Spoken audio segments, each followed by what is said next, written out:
Sophie Adler sat in 2A, her 12-year-old knees tucked neatly against the plush leather seat of Skybridge Flight 1067. It was her first time flying alone, and the early morning sunlight spilled through the oval window, glinting off the polished silver of the coat hook nearby. She wore her favorite hoodie, soft white cotton, and well-worn jeans, items she chose for comfort more than style. Around her, the other first-class passengers were already settling in. A businessman reading the Financial Times, a retiree sipping his morning cappuccino, a couple quietly discussing their upcoming conference in San Francisco. Sophie was the odd one out, but she didn't mind. She whispered to herself, "Just another adventure." She slid her tablet into her lap and launched into the slides her mother had sent. Details about their home in San Francisco and the small art gallery Sophie would visit that afternoon. Her mind buzzed with excitement, the earlier jitters about flying alone now tempered by the thrill of independence. She glanced at the attendant call button, then back at her seat pocket, where her salmon risotto ticket peeked out. Sophie had pre-ordered the meal days ago through Skybridge's app, and she hummed quietly, imagining the first luscious bite. Moments later, the low chime announced meal service. A uniformed attendant emerged from the galley, her crisp navy jacket starched to perfection. Sophie smiled politely and offered her ticket. The attendant's glossy name tag read, "Deborah Lenz." There was nothing unexpected about that. Deborah was a senior flight attendant, one of the most experienced on this route. Sophie thought maybe she'd be nice. Instead, Deborah's lips curled just slightly, an expression so faint Sophie almost missed it. "I'm sorry, miss," she said in a voice that was more cold than apologetic. "We've run out of the first-class salmon risotto. You'll need to take the kids' meal." She held out a compartmentalized tray, small chicken nuggets, carrot sticks, and a rice cake. Even the plastic utensils looked cheap. For a heartbeat, Sophie's brain froze. She stared at the tray, at the chicken nuggets that she knew would taste bland and dry, at the tiny carton of apple juice that sloshed when she shifted it. Then she looked up at Deborah, who was already turning away to help another passenger. "But I pre-ordered it," Sophie whispered. Her voice was soft, it barely carried. Deborah paused, hand on her hip. She half-turned, eyes flicking over Sophie's simple hoodie and jeans, as though assessing whether the child deserved a proper meal. "Like I said," she replied, voice steady, "it didn't go through. These things happen." And without another word, she walked off. Sophie sat very still, clutching the edge of her seat. Heat rushed to her cheeks. She glanced sideways at the other first-class passengers. Two businessmen raising their lids to taste caviar, a lawyer correcting his cufflink, an older couple laughing over complimentary champagne. No one looked her way or offered assistance. No one seemed to notice the mix-up, or even the girl in jeans being handed a kid's tray in the high-prized cabin. The injustice was sharp and sudden, like a cold draft under a door. Sophie felt her chest tighten and her throat go dry. She remembered her mother's words from the night before.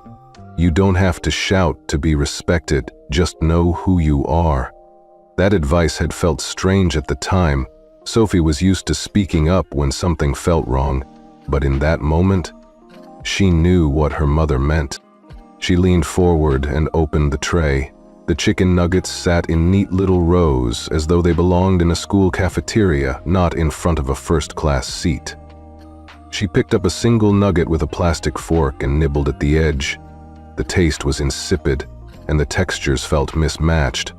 Sophie forced herself to swallow without making a scene. She closed her eyes briefly, fighting the sting of tears. A moment later, she tapped her phone.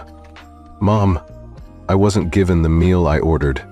She said I didn't look first class." The words were typed out quickly, each one a measured step toward action rather than anger. She hit send before the attendant could notice. As the plane hummed its steady ascent toward cruising altitude, Sophie allowed herself one small breath. The air smelled faintly of warm coffee and recycled oxygen. She looked out at the vast blue expanse below and reminded herself that this was her journey, one she would navigate on her own terms. The chicken nuggets and cold apple juice sat untouched, a symbol of the disrespect she would not accept. On the other side of the world, her mother would see the message and know exactly what to do. Sophie didn't know the details, only that there were channels her mother could access that she couldn't even imagine. But she trusted that with one silent act, she had set something much bigger into motion. As Sophie folded her hands in her lap and gazed at the clouds streaming past the window, her heart settled into a quiet resolve. This wasn't just about a meal. It was about being seen, not for how she looked, but for who she was. And in that silence, tucked away in first class, Sophie felt the first stirrings of true power. Sophie stayed perfectly still as the plane leveled off, the gentle vibration of Sky Bridge Flight 1067 humming through her seat. Around her, the cabin settled into a hushed routine. Flight attendants glided up and down the aisle, offering refills of champagne and espresso to passengers she could now see were all adults in crisp suits and elegant dresses. No one paid her the slightest mind. The crisp napkin at her side and the polished aisle floor stood in stark contrast to the flimsy tray of chicken nuggets in her lap. She tucked a stray lock of hair behind her ear, her throat tight but her posture unbroken. Sophie understood that calling attention to herself would only make the situation worse. She didn't want pity or a scene. Instead, she focused on the soft thrum of the engines and counted her breaths. In, 2, 3, out, 2, 3. Each exhale grounded her. She was determined to keep her composure no matter how unfair this felt. Across the aisle, a gentleman in pinstriped pants leaned over to his wife, whispering something with a smirk. Sophie caught the faint slice of their words, upgraded for the photo op, and felt a flicker of anger. But instead of letting it flare into tears or anger, she pressed her lips together and shifted her gaze to the window. The sky outside was a pale sheet of blue, dotted with fluffy clouds. She laid aside the chicken nugget half-heartedly and rested her hand against the cool glass. A few rows back, Deborah Lenz moved with practiced efficiency, but Sophie noticed the slight lift of her shoulder when she passed by the younger girl. It wasn't accidental. Sophie's heartbeat ticked faster for a moment, but rather than lash out, she closed her eyes and imagined herself back home in San Francisco, where her mother's living room windows overlooked the bay. She felt the weight of that memory settle in her chest, the reassuring warmth of her mom's hug, the soft hum of the city below. When the attendant cart rolled around offering dessert, Sophie picked at a tiny cheesecake square. It sat on a bone china plate, no longer the flimsy tray from before. Yet even this upgrade felt hollow. She wanted her risotto. But more than that, she wanted to be treated like someone who belonged in this cabin. This little girl with her head full of art galleries and school projects deserved that respect, but she wouldn't beg for it. She would earn it, quietly. Underneath her calm exterior, Sophie's mind raced. She thought of her mother, Nora Adler, a woman who negotiated multi-million-dollar deals without raising her voice. Sophie pictured the curve of her mother's jaw when she was determined, saw the way her eyes flashed when she caught an opponent off guard. Sophie let that image settle inside her like armor. The injustice in first class was a test, and she intended to pass it with dignity. A few minutes later, Sophie's phone buzzed in her lap. She slid it open to see a message from her mom. Stay calm. Trust the process. No explanation. No panic. Sophie's lips curved into a small, private smile. She typed back only 2 words. I trust you. Then she locked the screen and slipped her phone into the seat pocket, out of sight. She didn't need to stare at it. She knew her mother was already in motion somewhere far below. As the flight attendant cleared away dishware, Sophie straightened her posture and glanced at her reflection in the polished metal of the serving cart. She saw a girl with clear blue eyes and a steady expression, someone in control. She thought of what she would say later, when this was all over, about perseverance and grace under pressure. But for now, she just observed the scene unfolding around her. The perfectly set tables, the soft lighting, the quiet hum of hushed conversations. The plane crossed into Nevada, and a storm front loomed ahead, dark and swirling. Thunder rumbled faintly, and a few drops of rain pattered against the window. Sophie leaned closer, marveling at the power of nature. She felt ready to weather any storm, even this one.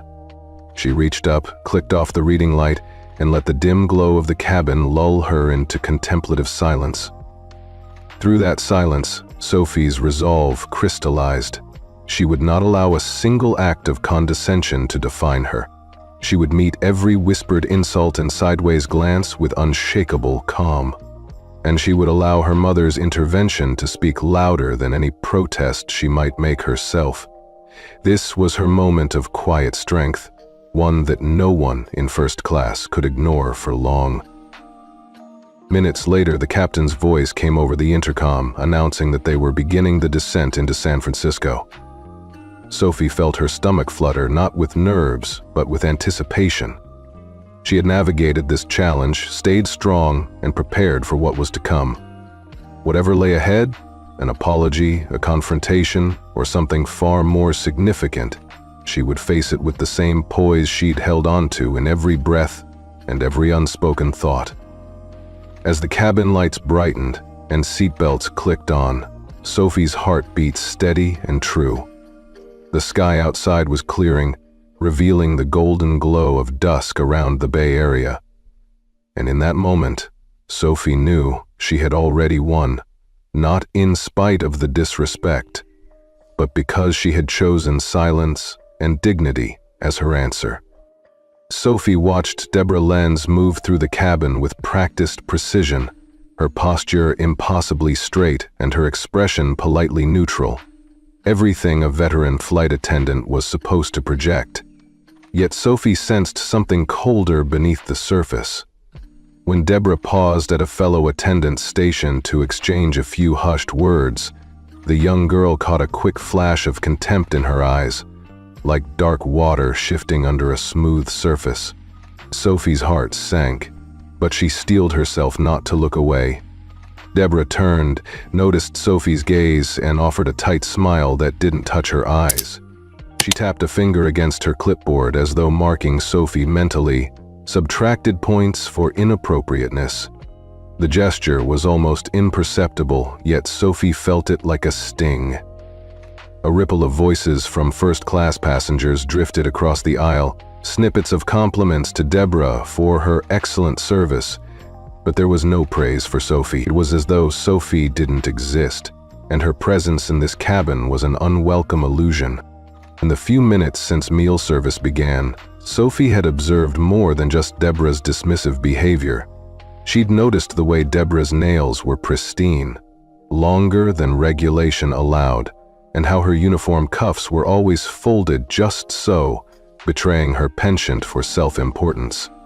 Sophie recalled overhearing a flight attendant trainee whisper, "I heard Deborah once got a complaint for calling a passenger trouble when he asked for extra pillows." The story had sounded like rumor, but now, in Deborah's cool, appraising glance, it felt all too real. Sophie didn't let her frustration show. Instead, she practiced the calm confidence her mother taught her. She folded her hands neatly in her lap and held Deborah's gaze for a fraction longer than polite. The attendant hesitated, her chin lifting slightly, as if startled that Sophie dared look back. Then Deborah looked away, smoothing her hair back behind one ear, and moved on. Sophie knew she had registered small victory number one. A hush settled in the cabin as Deborah paused at the front to give instructions to another attendant. Sophie leaned forward and watched from the corner of her eye. She noticed the slight tremor in Deborah's fingers as she tapped a tablet screen, and the way her jaw flexed when the purser said something to her offhandedly. These were the little cracks in the armor, debilitating for someone who fed on control and perfection. Sophie committed each nuance to memory, knowing her mother's team would spot them too. Across the aisle, a businessman in a navy suit dropped his napkin and flicked it under Sophie's seat as he stood to grab his briefcase. The movement startled her, and she had to remind herself to take a deep breath. A moment later, he settled back into his seat without so much as an apology. Sophie felt the surge of indignation like a wave crashing in her chest. But rather than let it sweep her away, she practiced her breathing again. In, 2, 3. Out, 2, 3. She was safe. She was composed. She was watching. When Deborah returned to Sophie's row to offer a refill of water, Sophie noticed her colleague Ellen hesitate before pouring. Ellen's eyes flicked towards Sophie, then away, guilt flitting across her face. Sophie's steady gaze gave Ellen permission. She smiled softly and whispered, "Water, please," as though Ellen were a friend. Ellen's relief was palpable as she topped off the glass. It was a small kindness, but it rekindled Sophie's hope that not everyone here was blind to injustice. As the cabin lights dimmed for an in-flight movie, Sophie felt a familiar ache behind her ribs. It wasn't hunger. She'd pushed aside the chicken nuggets after one dry bite. It was the weight of being unseen and undervalued. She closed her eyes and pictured her mother's conference room, where big decisions were made without fanfare. Sophie felt the echo of her mother's voice. "You show your worth by how you carry yourself." She let the words sink in, steadying her resolve. Moments later, Sophie opened her eyes to find Deborah lingering at the end of the aisle, watching the screens on the seatbacks. For a heartbeat, their eyes met again. This time, Deborah's lips parted as if to speak, but she bit back her words and nodded curtly before striding away. Sophie allowed herself a small, private smile. In that silent exchange, Sophie recognized that power was shifting, imperceptibly but inevitably. As the cabin lights flickered to full brightness for landing preparations, Sophie realized she had reached the end of one cycle. She had witnessed the full force of Deborah's arrogance, cataloged every slight, and held her own composure in the face of disdain. The real confrontation was still ahead, but Sophie felt ready. She lifted her phone, finger hovering over the FaceTime icon. When she tapped it, she knew her mother would be there, poised and ready to speak on Sophie's behalf, and this time, everyone in cabin 2A would be forced to listen. The soft glow of the reading lamp above Sophie's seat barely touched the tension in the cabin as Skybridge Flight 1067 cruised at 35,000 feet. Sophie Adler sat up a little straighter when she noticed Deborah Lenz approaching again, this time with her apron and service cart in tow. A hush fell over the first-class cabin as Deborah paused in front of Sophie's row, giving the other passengers a moment to register something unusual was about to happen. Sophie's heart pounded, but her face remained calm. "Miss Adler," Devereaux began, her voice carrying a practiced courtesy that barely concealed impatience. "I've already explained the situation with your meal." She cleared her throat, making sure every syllable rang out. "First-class dishes aren't available when you're not on the proper guest list." She paused and glanced over both shoulders as though to say, "See how important this is?" Then spoke again, louder. "You don't get to pick luxury meals if you're not on the list." A murmur rippled through the cabin. Sophie felt every eye shift toward her. Adults in tailored suits, executives with leather portfolios, and even a couple in evening wear heading to a gala in San Francisco. The man 2 rows ahead nudged his wife and whispered, "Can you believe this?" The woman shook her head, a thin smile playing at the corners of her lips. A young banker in the back row let out a low chuckle. Sophie clenched her fists under her blanket of invisibility. Heat flushed her cheeks and her throat constricted. Sophie's first instinct was shock, but seconds later, indignation flared. How dared Deborah make her stand out like a curiosity? The entire cabin seemed to be leaning in, waiting to see her reaction, as if she were a performance rather than a person. She swallowed hard and forced herself not to tremble. She would not give them the satisfaction of tears. She would not beg for her dignity back. She pressed her lips together, shutting out the whispers and the laughter that drifted through the air. Instead, she blinked deliberately, letting her calm exterior mask the storm swirling within. She remembered what her mother had said about power. True strength is quiet. It builds until nothing can shake it. Sophie straightened her spine and met Deborah's gaze. Still steady, still unblinking, the attendant's lips twitched, caught between annoyance and surprise. Sophie allowed herself a tiny, inward smile. She was winning this silent battle. Behind her, the purser looked uncomfortable, shifting from foot to foot. Deborah noticed and adjusted her uniform jacket, as if reclaiming her composure. She clicked her tongue softly and turned away, nodding to the purser. "Thank you," she said, in a softer voice that carried only to those standing closest. Then she moved on, wheeling her cart toward the next row of passengers. As soon as Deborah stepped out of earshot, Sophie let out the breath she'd been holding. The cabin light flickered as the service cart passed by, and Sophie closed her eyes for a moment, pressing the palm of her hand to her chest just above her heart. She could feel the rapid thump of embarrassment, but also a rising current of resolve. This was humiliation, yes, but it was not defeat. She opened her eyes and looked directly at the faces around her. There was a painter in a linen jacket, a tech executive tapping on his phone, someone flipping through a magazine. None of them offered an apology or a sympathetic glance. Sophie realized then that her fight wasn't with them. It was with the injustice itself, and she would meet it on her own terms. She reached into her hoodie pocket for her phone. Deborah's words still echoed in her mind. "If you're not on the list, you don't get to pick luxury meals." Sophie frowned at the empty space in her lap where the salmon risotto should have been. Instead of a hearty portion, she'd been given chicken nuggets fit for a child's lunchbox. She tapped the screen and drafted a new message to her mother, fingers moving with deliberate calm. "They just made an announcement about me. Everyone heard." She hesitated a beat, then added, "This is ridiculous." Then she tapped send. After that, Sophie slipped the phone back into her pocket. She didn't need to watch the screen. She trusted that her mother understood the gravity of the moment. The act itself, the public spectacle in first class, was Sophie's pivot point. She was ready for whatever came next. Around her, the cabin lights dimmed as the flight attendants prepared for an in-flight service break. Sophie leaned back into her seat, eyes focused on the window beside her. Clouds drifted by, illuminated by a sliver of moonlight. In that soft glow, she felt the tension in her shoulders ease. She drew in a deep breath, feeling the cold night air filter through her lungs.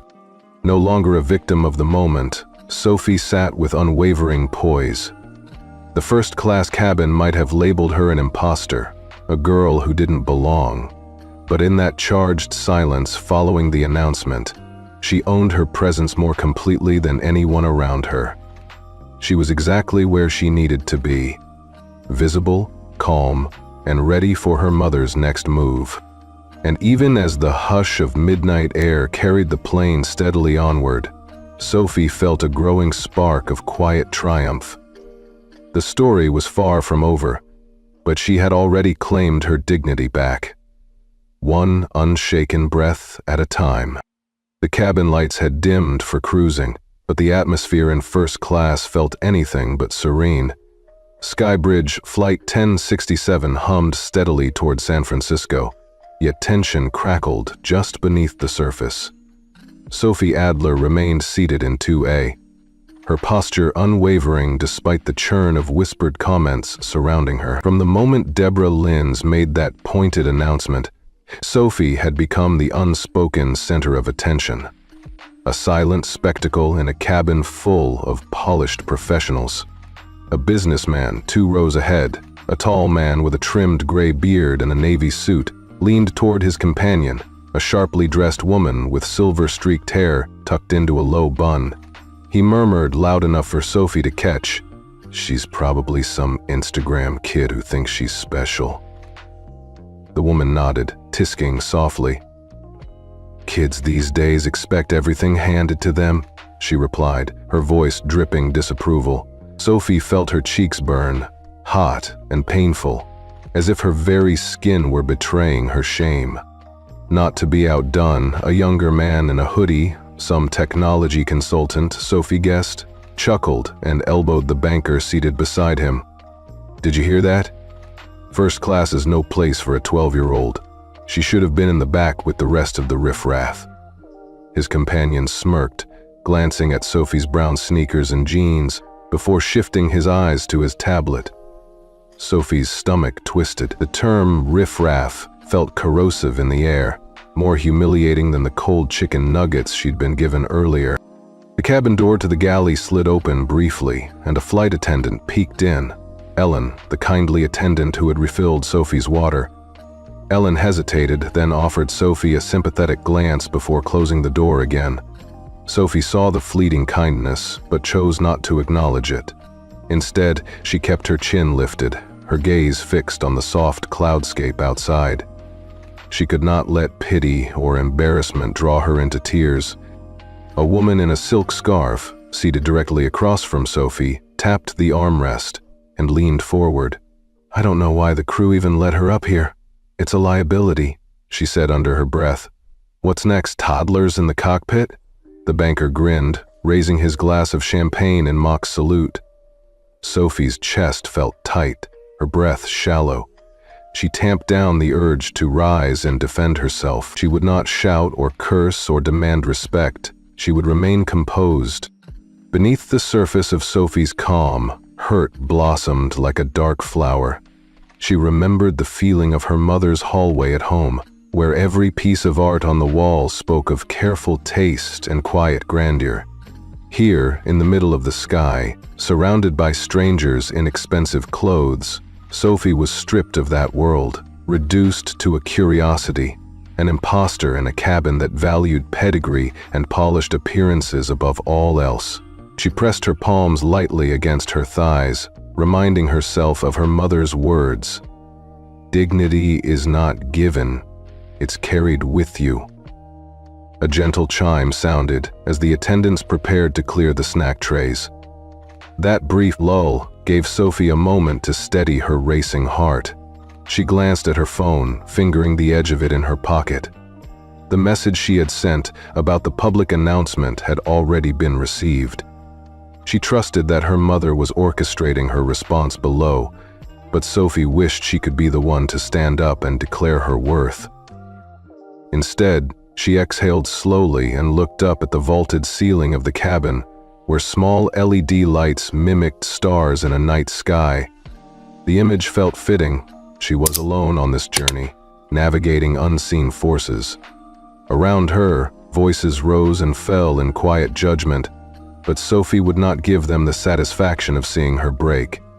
She would let her silence speak louder than any protest. Across the aisle, the man in the gray suit offered his wife a small bite of a caviar-topped blini, as if to celebrate being spared the supposed indignity of Sophie's presence.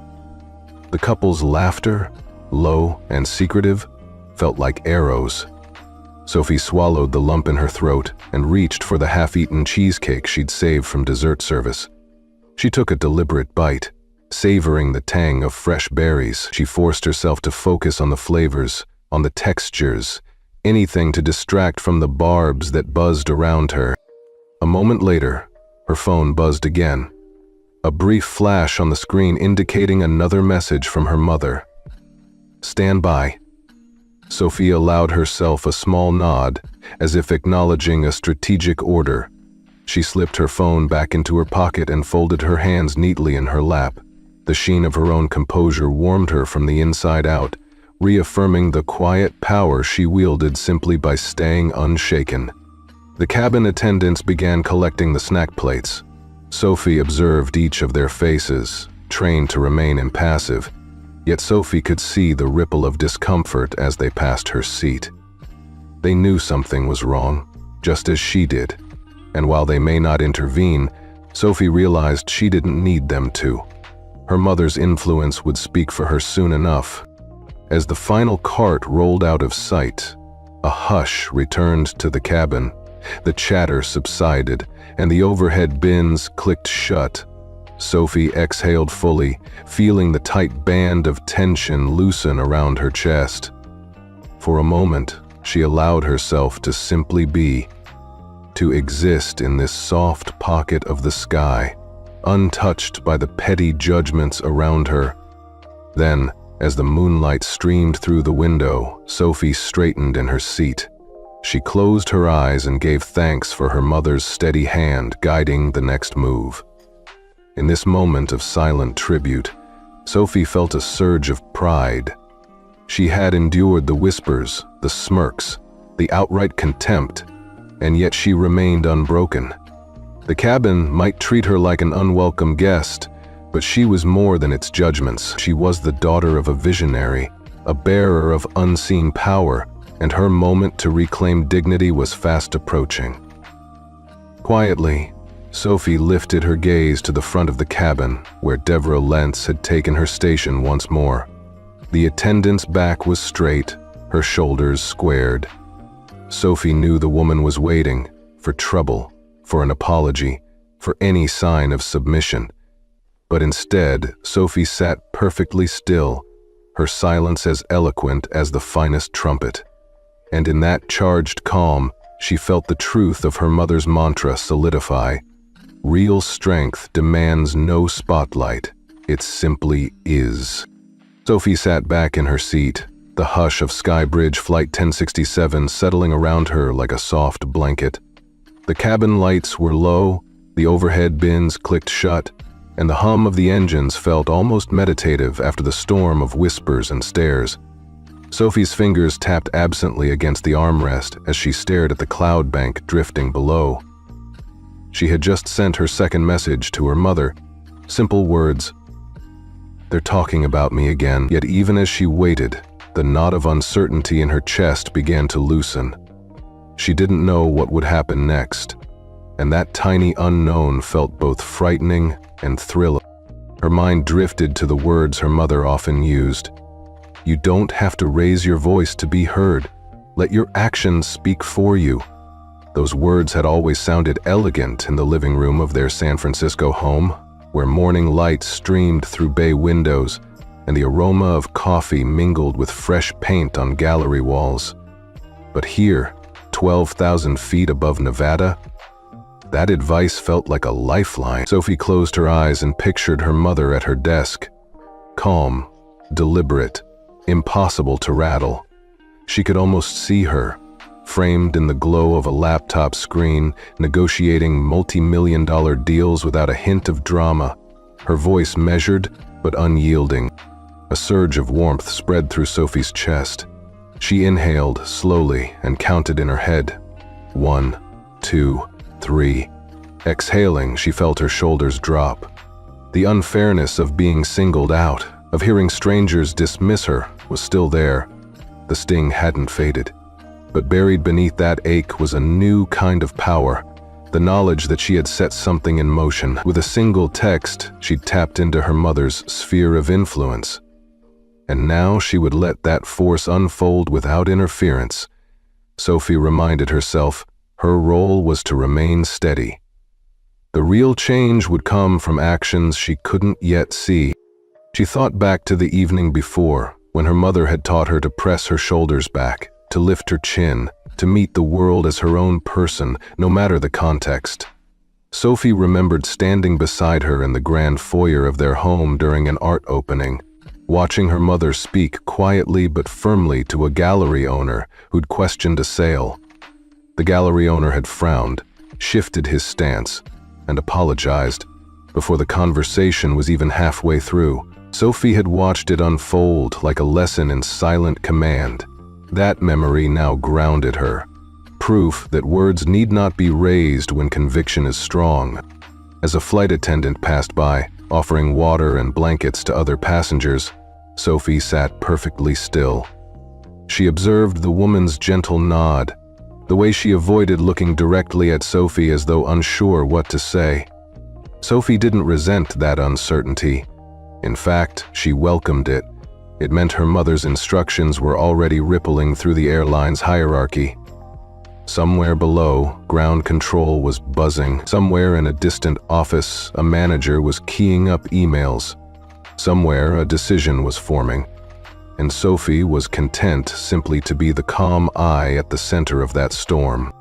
She shifted her gaze to the other first-class seats. A businessman scrolling through stock charts, a retired couple planning their grandchild's college fund, a writer typing notes for a conference speech.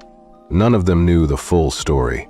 They saw only a girl in a hoodie and jeans who'd been handed the wrong meal and scolded in front of them. But Sophie understood that perception was fleeting. What mattered was outcome. She didn't need sympathy, and she didn't crave acknowledgement.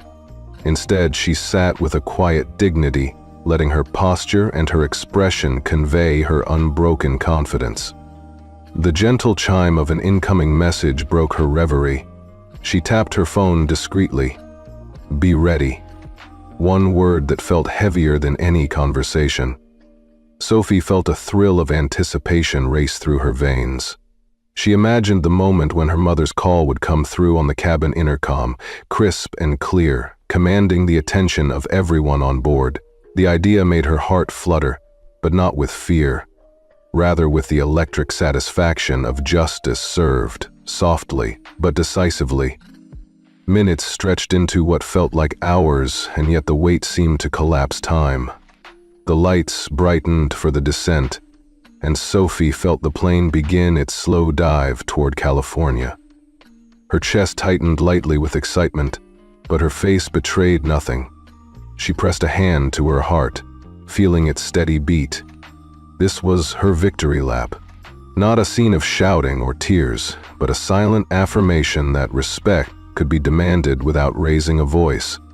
When the call finally came, a soft but authoritative voice announcing, "Miss Adler, please prepare for a brief corporate communication." Sophie met it with perfect composure. She lifted her chin, smoothed her hoodie, and answered the FaceTime request. On the small screen, her mother's familiar silhouette appeared, flanked by a representative in a sharp suit. Sophie's quiet resolve held steady as her mother took the floor, her words small but monumental. "Ms. Linz, effective immediately, relinquish your duties." In that precise moment, Sophie felt the full weight of her internal journey, the hurt, the calm, the unwavering trust in action over noise. She had carried herself with grace, even when every eye in first class was on her, and in return the world had bent to her silent will.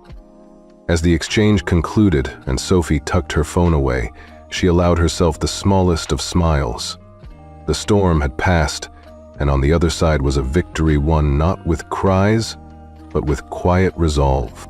Sophie's palms rested lightly on the armrests as Skybridge Flight 1067 glided through the thin air at 35,000 feet. The cabin was hushed, a gentle glow from the overhead reading lights illuminating each passenger in their private world. Sophie's mind, however, was anything but calm. She felt the buzz of anticipation like static under her skin. She'd waited for this moment. Her mother's quiet command to slice through the injustice. Yet the unknown still held its own electricity. A soft chime sounded from the overhead speaker panel. Every head tilted up, eyes searching the ceiling as though expecting a face to appear there. The cabin attendants paused mid-step, trolleys half pushed into aisles, trays of untouched nuts trembling in their hands. Even the flight deck seemed to hang on the edge of silence. Sophie could almost feel the thrum of the engine slow, as if the plane itself were waiting. Then, without preamble, a calm, authoritative voice filled the cabin. It wasn't the captain, nor was it an automated announcement. It was her mother. Nora Adler, speaking through the secure corporate channel. Her words came through the intercom with crystalline clarity. "This is Nora Adler, CEO of Tangent Ventures. Ms. Lenz, please step forward to the galley. You are relieved of duty, effective immediately. Hand your crew badge to the lead purser." "Thank you." A collective gasp rippled through the cabin. Sophie felt her heart hammer in her chest, a thrilling mixture of vindication and relief. No thunderous applause erupted. This was not the kind of spectacle her mother or Sophie wanted. But the hush that followed was heavier than any shout. Sophie watched Deborah Lenz stiffen in the aisle. Each muscle in the veteran flight attendant's posture seemed to seize at Nora's words. For a moment, Deborah's lips parted as though to protest, but she caught herself and squared her shoulders. She drew in a breath, sharp and restrained. Slowly, deliberately, she turned and strode toward the galley, where the purser waited with a tentative look on her face. Sophie noticed the gentle tremor in Deborah's hand as she unclipped her badge. Around her, passengers set down their glasses and magazines. The tech executive beside Sophie tilted his head, disbelief etched in his eyes. The banker 2 rows ahead whispered to his companion, "Did you hear that? She was fired mid-flight." The woman only shook her head. Her earlier smirk vanished. The hush was absolute now, the kind of silence you hear after a single, decisive gunshot echoes in a canyon. Sophie felt a warm swell in her chest. She hadn't demanded this moment with words or drama. She'd simply sat, watched, and trusted. Her mother's quiet intervention had done the rest. Sophie allowed herself a small, private smile as she watched Deborah return. The badge now clutched in her hand, her posture slightly bent forward as if carrying an invisible weight. She placed the badge gently into the purser's outstretched palm and straightened, the uniform jacket feeling suddenly heavy. The purser nodded respectfully to Nora's image flickering on the screen, then turned to Sophie and gave her a discreet, understanding glance. Sophie inclined her head in return. No words needed. In that look, they shared an unspoken acknowledgement. Justice had been served. Deborah drifted back down the aisle, her face composed but her eyes shadowed. She passed Sophie's row without a word, a silent figure removed from her station. Sophie watched her go, feeling a measure of pity. She'd seen Deborah's moments of vulnerability in earlier chapters, the imperceptible flicker of fear in her eyes, the slight tremor of her fingers. Now, beneath Deborah's professional calm, Sophie recognized a woman stripped bare by her own action. As the cabin lights brightened for the descent, Sophie closed her eyes and placed a hand over the spot on her chest where her heart still raced. The fear and shame of earlier hours had melted away, replaced by a quiet strength she had never known a 12-year-old could feel. She'd sat in 2A, handed the cheapest kids' meal, endured whispers and stares, and emerged with her dignity. Around her, passengers returned to their routines, fastening seatbelts, arranging pillows, checking watches, but none could erase the shift that had occurred. A 12-year-old alone in first class had become the catalyst for accountability. Sophie opened her eyes and caught a glimpse of the waning moonlight outside, silver trails of cloud drifting past her window. She felt full of relief, of pride, of the remarkable knowledge that her mother's silent coup had granted her. In those final moments before the plane began its descent into San Francisco, Sophie allowed herself to envision the next chapter. Stepping off the aircraft with her head held high, greeted not as the girl in jeans who didn't belong, but as the daughter of a woman who wielded power with quiet precision. She felt the truth of her mother's mantra resonate in her bones. You don't have to shout to be heard. Let your actions speak for you. And as the engine's hum deepened, guiding Skybridge 1067 toward home, Sophie leaned back, her breath steady, her gaze unwavering. The silent coup was complete, and in its wake lay the calm assurance that respect, once earned, could never be repaid with less than truth. A low murmur drifts through the cabin as Sophie settles into her seat, the night lights of San Francisco twinkling far below.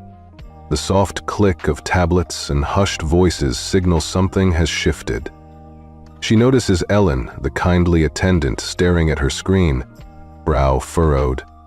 2 rows down, another attendant leans in, whispering, "Corporate's orders just came through.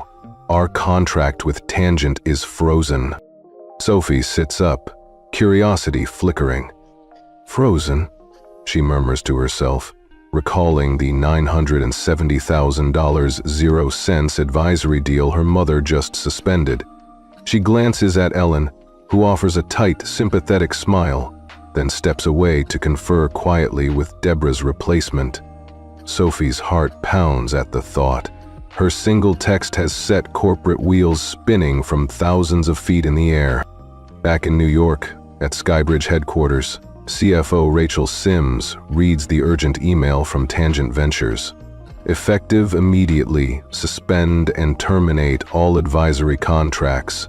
$970,000, 0 cents total. She blinks at her screen, stomach sinking. That's nearly $1 million off the books. She shoves her chair back and dials operations. What the hell happened on Flight 1067? On the other end, Mark Lutz, head of investor relations, scrambles to gather intel. His palms sweat as he flips through crew logs and service reports. "I'm checking now," he says into his phone, voice shaky. "Yes, ma'am. They mention a breach of service protocol. Something about a passenger complaint and immediate action from a corporate stakeholder." Within minutes, an internal memo zips through the marketing and communications team. Elena Martin, Skybridge's communications director, gathers her staff in a glass-walled conference room overlooking the East River. "We need a press statement.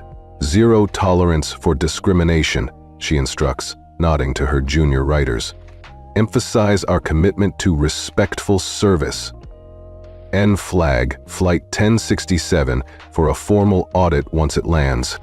At Denver Dispatch, a blinking red icon appears next to 1067 AOS to SFO on the digital board. Ground Operations Manager Carlos Vega leans in, reading the alert. "Pending compliance audit, priority boarding crew check." He taps his radio handset. "SFO ground crew, stage an inspection detail at Gate 12. Crew must remain on board until clearance is given." Back on Flight 286, Sophie hears a new announcement. "Ladies and gentlemen, please be advised we will experience a brief delay upon landing for standard crew compliance procedures. We apologize for any inconvenience." The calm, practiced tone jolts Sophie. This is more than routine. She wonders if the compliance procedure will include video reviews or formal interviews. Deborah Lenz's replacement hesitates mid-step, glancing at Sophie before pivoting toward the galley. Sophie notes the crack in the attendant's professional facade. Anxiety in her stride. The young attendant whispers to her partner, "I've never seen anything like this. They're auditing us before we even touch the jet bridge." Sophie's chest tightens, but she feels no fear, only a quiet sense of awe. She marvels at how a mother's silent text unleashed a corporate storm. All around her, flight attendants tap commands into screens, forwarding reports, confirming that every member of the cabin crew is now under immediate review. Even the lead purser's hands tremble slightly as she reshuffles paperwork. In first class, the mood has shifted entirely. Passengers press their seats upright, as though bracing for landing, but eyes flick towards Sophie, some with sympathy, others with newfound respect. A businessman in a charcoal suit offers a slight nod as he leans past her to gaze out the window at the Golden Bay lights. Sophie returns a steady gaze, accepting the unspoken apology. Her phone buzzes again. "Well done, nearly there." reads her mother's brief text. Sophie's lips curve into a small, private smile. She tucks the phone away, knowing the worst of the storm has passed. All that remains is to touch down and watch the final act unfold on the tarmac. Below, in the communications bullpen, Alina Martin taps out the press release's final line. Skybridge Airlines reaffirms its dedication to equitable treatment for all passengers, effective immediately, with enhanced compliance protocols for frontline staff. She hits send and exhales, feeling the gravity of public accountability settle over the airline. Meanwhile, at Gate 12 in San Francisco, ground supervisors wheel carts of documentation toward the waiting crew, clipboards in hand. A silver badge flashes at Sophie's level, a subtle reminder that rules don't discriminate by age or gender. She watches as the cabin doors slide open, the late-night glow of Bay Area tarmac flooding in. In that moment, Sophie's heart swells with a serene triumph. She's witnessed the full arc, from an unjust denial of her meal to the cascading corporate response, all unfolding quietly, but with seismic impact. Her mother's power, wielded through a simple message, has sparked change that echoes through boardrooms, dispatch centers, and press rooms alike. As the plane taxis toward Gate 12, Sophie straightens her hoodie and inhales the cool night air filtering in through the open door. Behind her, the crew stands assembled, awaiting inspection. Around her, first-class passengers gather belongings, murmuring about the unprecedented audit, and Sophie, small yet unbowed, already feels the afterglow of justice served. Not with shouts or spectacle, but with deliberate, unstoppable force. The ripple continues, but Sophie sits upright, calm as ever.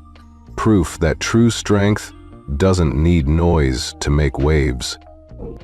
Deborah Lenz retreated to the small crew rest area just off the galley, her uniform jacket clenched in one trembling hand.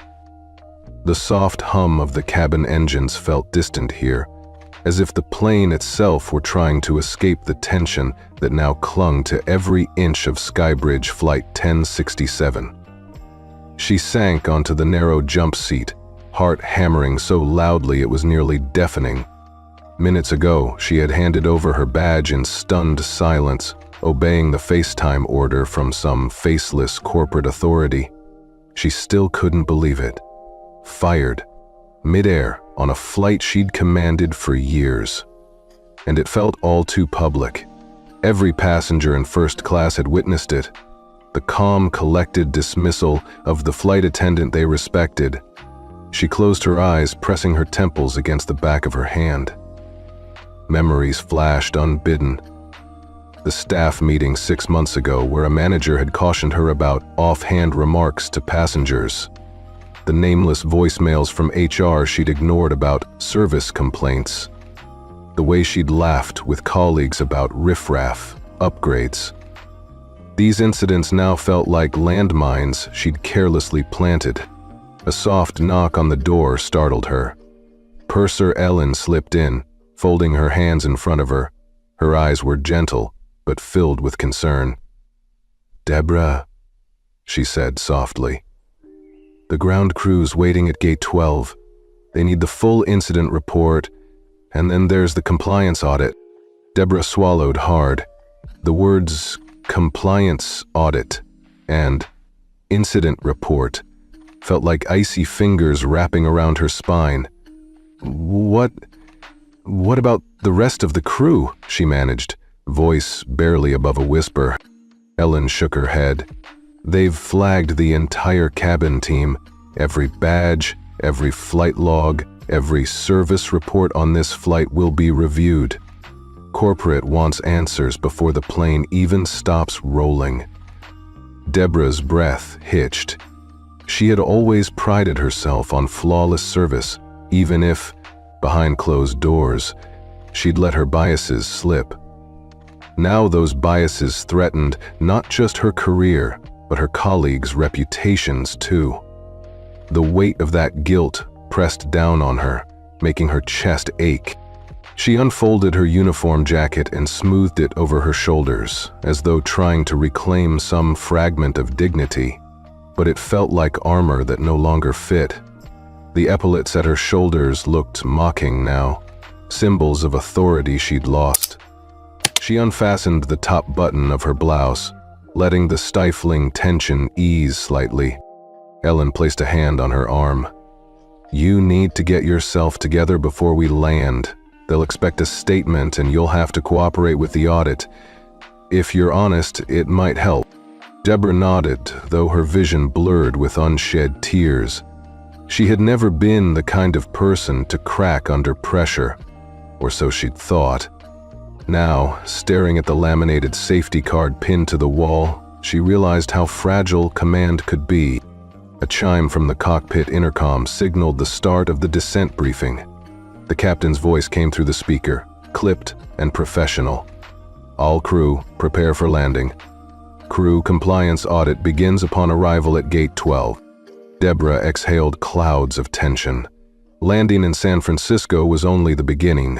She, along with everyone on her team, would face interviews, root cause analyses, perhaps even legal scrutiny over the charge of discrimination. She glanced at Ellen again, eyes pleading. "I'm sorry," she whispered, voice cracking. "I never meant." Ellen shook her head. "Right now, we focus on moving forward. Acknowledge the mistakes, answer their questions. It's the smallest chance we have to salvage something." Deborah let out a broken sigh. She rose from the jump seat, smoothing her skirt and tucking her hair behind her ear. Each movement felt painfully deliberate, as though she were walking through water. She stepped back into the aisle, the cabin lights flickering to welcome returning passengers as they braced for touchdown. Passengers began fastening seatbelts, and Sophie Adler sat in 2A with the quiet composure that had undone Deborah's world. For a moment, their eyes met. Sophie offered a steady, unspeaking nod. No triumph, no malice, just acknowledgement. Deborah felt a sharp pang of regret and something deeper, the understanding that the child before her had wielded true power without ever standing. The rest of the cabin crew emerged from the galley. Each attendant's face was a mask of apprehension. Some avoided eye contact with Deborah, while others shot her sympathetic glances. She lifted a hand in a meek gesture of solidarity, but it felt hollow. They all knew the audit would leave no one untouched. Row by row, ground supervisors would board, clipboard in hand, inspecting credentials, reviewing service logs, examining video footage from cabin cameras. They would question her about every decision made, every phrase uttered. Deborah wondered how she would explain her offhand remark about kids not belonging in first class. No canned apology would suffice. A final announcement rang out. "Ladies and gentlemen, please remain seated, with your seat belts fastened as we prepare for landing. Crew, secure the cabin for arrival." Deborah took a slow, steadying breath. She would have to confront her own failures head-on, to admit where she'd been wrong, to own the impact of her words. She fumbled for her badge holder, now empty, and tucked it into her purse. She traced the outline with one finger. As the seatbelt sign blinked off and the plane's wheels hummed against the tarmac, Deborah realized the journey ahead would be longer than any flight. She was about to face a world that no longer turned solely on service protocols and polite smiles. Instead, it would demand accountability, empathy, and genuine change. Stepping into the cool night of San Francisco's Bay Area, the engines powering down behind her, she took her first fragile step toward atonement. The sky outside was vast and open, but in that moment, Deborah felt the smallest she ever had. And with that, she understood. True power belonged not to those who enforced rules, but to those who owned their mistakes and dared to make amends. Skybridge Flight 1067 rolled smoothly onto taxiway Oscar, engines roaring softly against the night air of San Francisco International. Sophie tightened her seatbelt as the cabin lights brightened for disembarkation. Below the passenger windows, she could see the glow of floodlights and the polished metal of jet bridges. The gentle click of seatbacks shifting echoed around her. In that moment, anticipation hummed through the cabin like static. Sophie knew the real confrontation was about to unfold, not in hushed whispers at 35,000 feet, but out here on the tense, open tarmac. The captain's voice came over the... "Ladies and gentlemen, please remain seated with your seatbelts fastened. A corporate compliance team and ground investigators are waiting at Gate 12. We appreciate your cooperation in remaining on board until all crew have been accounted for." A murmur passed through the first-class cabin. Goldberg, the lead purser, rose and moved briskly toward Deborah Lenz. Sophie watched from 2A as Deborah stiffened, her posture rigid with dread. In quiet urgency, Goldberg whispered into Deborah's ear, "Mrs. Lenz, please follow me to the jet bridge. Corporate security and investigator Roland from Tangent Ventures are waiting." Deborah swallowed hard. She glanced at Sophie, eyes wide, mouth trembling as if she were about to speak, then thought better of it. She nodded, drawing a shuddering breath. The entire cabin felt suspended in that instant. Passengers abandoned their luggage on their laps, their gaze fixated on Deborah's slow, measured steps down the aisle. Each footfall seemed to reverberate through every polished leather seat. When Deborah stepped onto the jet bridge, the metal corridor seemed impossibly narrow. At its end, 3 figures stood under the harsh, fluorescent lighting. Investigator Roland, a tall man in a charcoal suit, badge clipped to his belt. Marisol Vega, Skybridge's HR director, clipboard in hand, and Elena Chavez, Tangent Ventures Legal Affairs Counsel, her expression unreadable. Goldberg remained nearby, posture respectful yet watchful. Sophie caught her breath. It was the tableau of a boardroom standoff, relocated to a narrow aluminum corridor. A hush fell over the cabin as passengers craned their necks to witness what would surely become the viral moment of the night. The banker in the pinstriped suit across from Sophie leaned forward, whispering to his companion, "They're really terminating her mid-flight. Unbelievable." The companion only shook her head. Sophie felt a flicker of pity for Deborah, but it was tempered by the knowledge that this reckoning was inevitable. She thought of the rust-colored hoodie at home, the late-night talks with her mom about respecting others, and she felt a quiet swell of gratitude. This was the payoff for her own steadfast calm. Onto the jet bridge, Investigator Roland stepped forward. His voice was soft but carried every inch the authority of his title. "Ms. Lenz, you are hereby suspended pending the outcome of a full internal investigation. Please surrender your Skybridge badge and crew credentials." Deborah's hand trembled as she unclipped her badge. Her glossy name tag, once a symbol of her status, now dangled like a shamed badge of dishonor. She set it gently onto the outstretched palm of Marisol Vega, who nodded curtly and tucked it into her clipboard. Then Elena Chavez cleared her throat. "You will meet with us in the SFO HR suite after landing. Please refrain from contacting any Skybridge personnel until directed." Deborah bowed her head and whispered, "Yes, ma'am," her voice barely audible against the whir of hydraulic doors opening. She turned and walked down a side corridor, leaving behind the stunned hush of first class. Each step was a surrender. Her uniform jacket flapped slightly, the epaulets brushing her arms like faded metals. The finality of each footfall weighed heavier than any apology she could have offered. Back in the cabin, passengers exhaled in unison. The retired couple exchanged wide eyes and soft gasps. The tech consultant brushed an apologetic hand across his jacket lapel. Sophie sat perfectly still. She felt the power of the moment settle in her bones. How a girl's poised silence could trigger upheaval in corporate and cabin alike. She pressed her palms to her lap and watched the doors swing closed behind Deborah, as though sealing away the injustice forever. Moments later, the jet bridge retracted with a mechanical clang.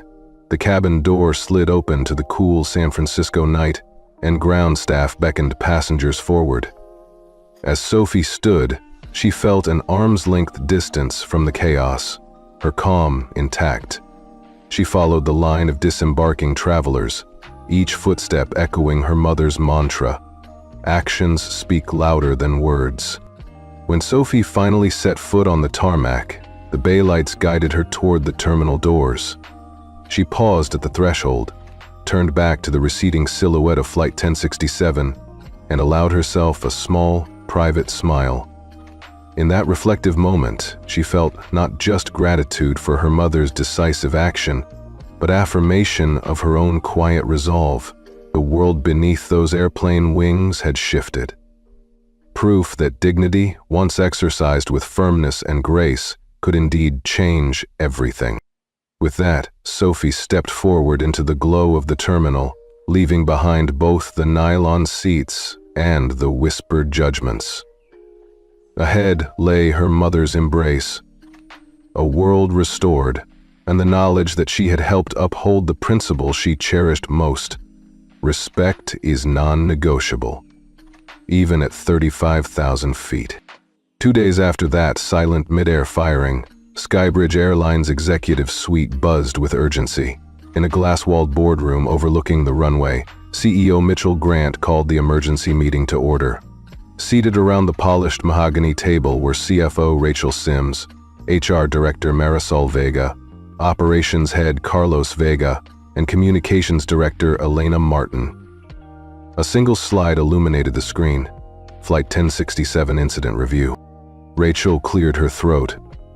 The Tangent Ventures contract worth $970,000, 0 cents, has been officially terminated, she announced, voice steady.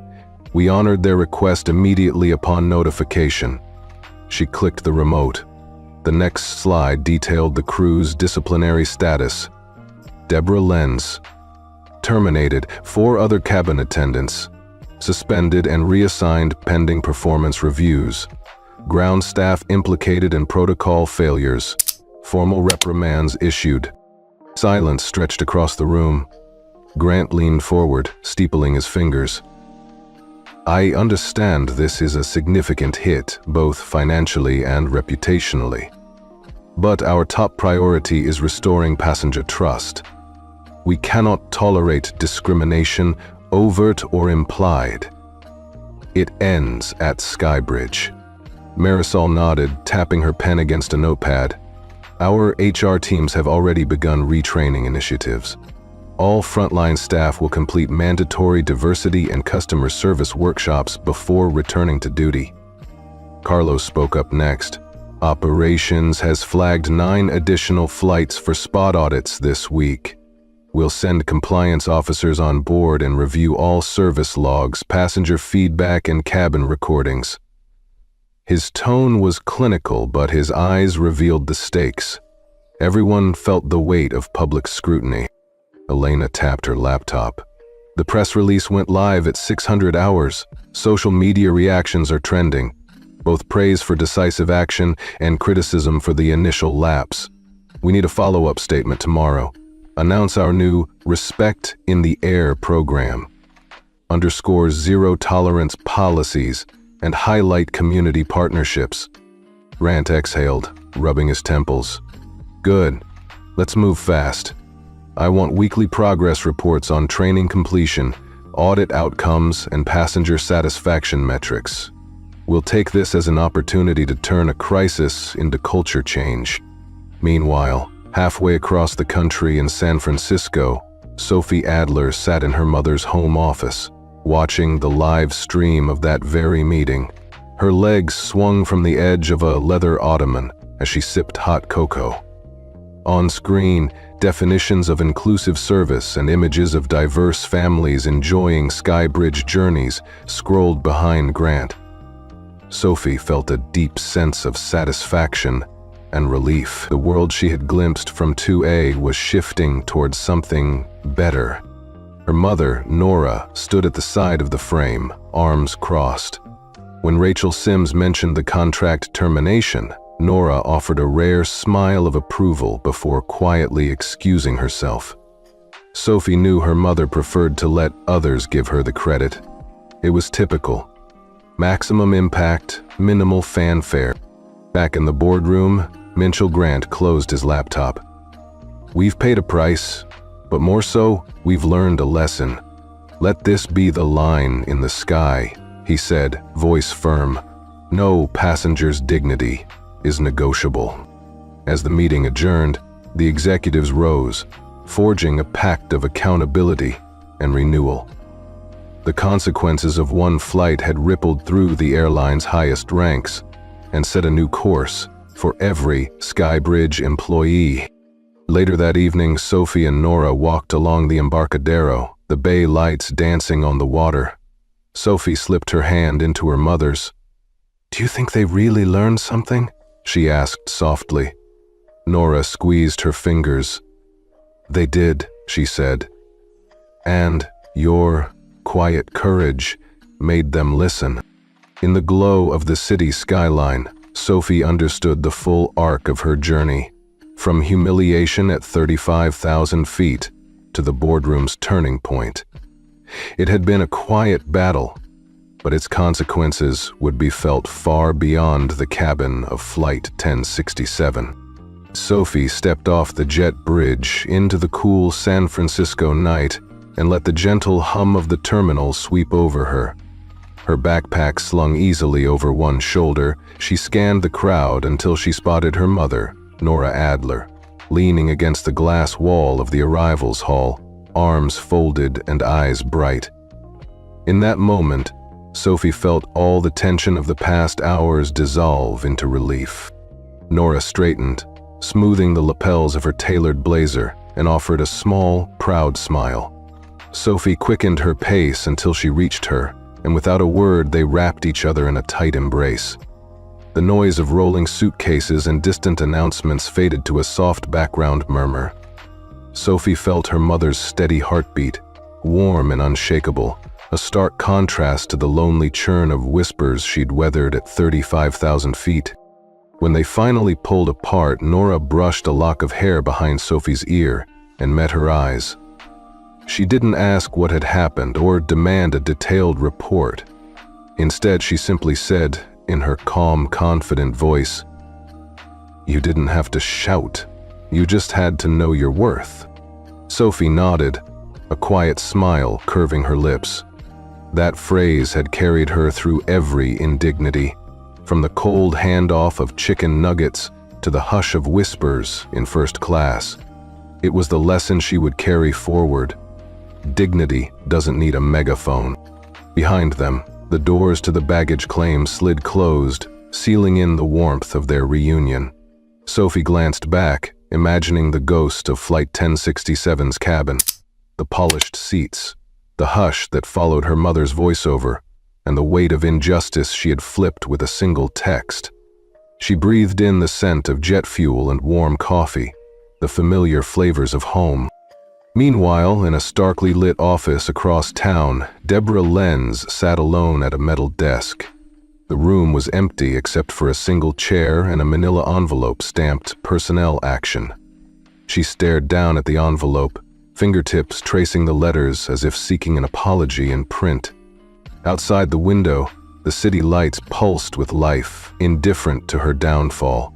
She folded her hands over the envelope and closed her eyes. For the first time, she understood that her pride had been her undoing, and that the quiet courage of a 12-year-old had toppled her empire of entitlement. Back at the terminal, Sophie and Nora walked toward the waiting car. Sophie's hand found her mother's again and she squeezed it. "Thank you," she whispered. Nora's smile was soft but fierce. "You showed them who you are," she replied. As they crossed into the glow of the parking garage, Sophie looked up at the bright San Francisco sky. The turbine lights of the runway still shimmered in the distance. a reminder that power can shift in an instant, carried on the wings of silence and resolve. Sophie Adler may have boarded Flight 1067 as an unassuming 12-year-old in a white hoodie, but when she stepped back onto solid ground, she carried with her an unbreakable truth. That true respect is earned by knowing your worth, and sometimes the quietest voice can echo the loudest.